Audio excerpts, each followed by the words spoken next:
नमस्कार दोस्तों, स्वागत है आपका मेरे चैनल पे। दोस्तों आज हम बात करेंगे इंडिया और ऑस्ट्रेलिया के बीच में हुए कुछ लैंडमार्क डील के बारे में, जो कि कल हुए हैं और दोनों देशों की एक मीटिंग हुई थी, वर्चुअल मीटिंग हुई थी। इसके अंदर ये डिसीजन लिया गया। क्या है ये दोस्तों, आज इसी को डिस्कस करेंगे। चलिए दोस्तों शुरू करते हैं। तो दोस्तों एक बड़ी डेवलपमेंट करते हुए इंडिया और ऑस्ट्रेलिया ने कल एक लैंडमार्क डील की, जिसके अंदर दोस्तों दोनों देश एक दूसरे के मिलिट्री बेसिस का इस्तेमाल कर सकेंगे लॉजिस्टिक सपोर्ट के लिए। और दोस्तों मिनिस्ट्री ऑफ एक्सटर्नल अफेयर ने बताया कि टोटल ऐसे 7 एग्रीमेंट के बीच में साइन हुए हैं, जिसे इंडिया और ऑस्ट्रेलिया ने पहली बार वर्चुअल समिट के दौरान साइन किया गया और इसमें दोनों देशों के लीडर प्रेजेंट रहे। और दोस्तों ये agreement mutual logistic support agreement यानी कि MLSA कहलाता है, जिसके अंदर दोनों देशों की मिलिट्रीज उनके बेसिस को रिपेयर के लिए इस्तेमाल कर सकेंगी, रिप्लेनिशमेंट ऑफ सप्लाईज के लिए इस्तेमाल कर सकेंगी और इससे दोनों की ओवरऑल डिफेंस टाई अप आगे जाएगा। और इंडिया ने ऐसे ही एग्रीमेंट US, फ्रांस और सिंगापुर के साथ भी कर रखा है। और इस तरह से दोस्तों दोनों देश जो हैं वो अपनी डिफेंस कोऑपरेशन को और ज्यादा डीपन कर सकते हैं, ब्रोडन कर सकते हैं और इसके अलावा वे कॉम्प्लेक्सिटी ऑफ मिलिट्री एक्सरसाइज को भी और ज्यादा बढ़ा सकते हैं। और इससे दोस्तों एक नए रास्ते खुलेंगे, स्पेशली उनके सिक्योरिटी चैलेंजेस को कवर करने के लिए। और दोस्तों एक ज्वाइंट स्टेटमेंट इशू की गई, जब दोनों देशों के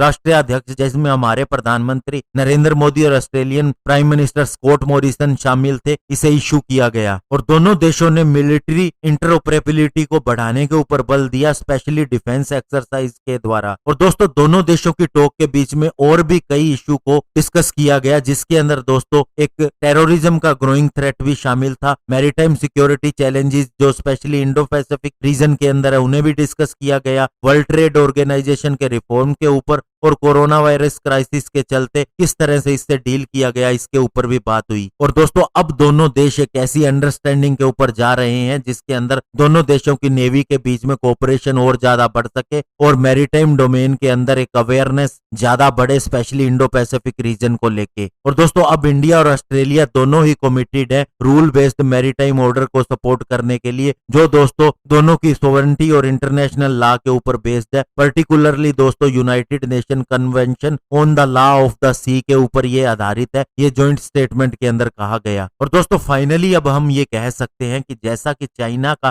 थ्रेट सभी देशों को है जो उसके नजदीक है और वह ऐसा दिखाने की कोशिश भी कर रहा है, ऐसे में ऑस्ट्रेलिया के साथ इस डील का साइन होना दोनों देशों की नेवी की एक दूसरे के साथ में कोऑपरेट करने की क्षमता को बढ़ाएगा और इससे दोनों के बीच में बहुत सी चीजों का आदान प्रदान होगा। और स्पेशली इंडो पैसिफिक रीजन के अंदर अब दोस्तों ऑस्ट्रेलिया को भी एक सुरक्षा मिलेगी और इंडिया को भी एक नया पार्टनर मिल गया और ऑलरेडी इंडिया US और फ्रांस और सिंगापुर के साथ ये साइन कर चुका है। इससे चाइना की चिंताएं जो है वो और ज्यादा बढ़ेंगी। धन्यवाद, जय हिंद।